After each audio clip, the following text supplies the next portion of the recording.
Ang barkong pandigma ng Amerika na bumisita sa Pilipinas ay hindi kabilang sa nakatakdang AFP-US military barikatan exercises sa susunod na buwan, ayon sa opisyal na tagapagsalita ng Hukbong Dagat ng Pilipinas, Lieutenant Colonel Omar Tonsay. Ayon kay Tonsay, ang pagbisitang ito ng USS Blue Ridge, ang command control ship na bahagi ng 7th Fleet warship ng US Navy, ay bisita lamang at mananatili dito sa bansa hanggang sa Marso 27.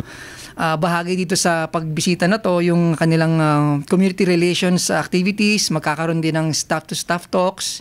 Ibig sabihin yung kalipunan ng Navy, US Navy 7th Fleet at yung kalipunan ng Philippine Navy ay magkakaroon ng pagharap para sa isang professional military exchanges. Magkakaroon din ng sporting events, football at saka basketball sa pagitan ng Philippine Navy at saka yung 7th Fleet na gaganapin sa Bonifacio Naval Station sa Taguig. At saka magkakaroon din ng mga interchange na receptions sa gabi ng ika-23 sa barko ng US Navy. At sa Lunes naman ay dito sa himpilan ng Philippine Navy. Papasal ba yung mga US Navy sa tanggapan ni POIC? Magkakaroon ng courtesy call yung pamunuan ng 7th Fleet at saka nung barko kay Flag Officer in Command.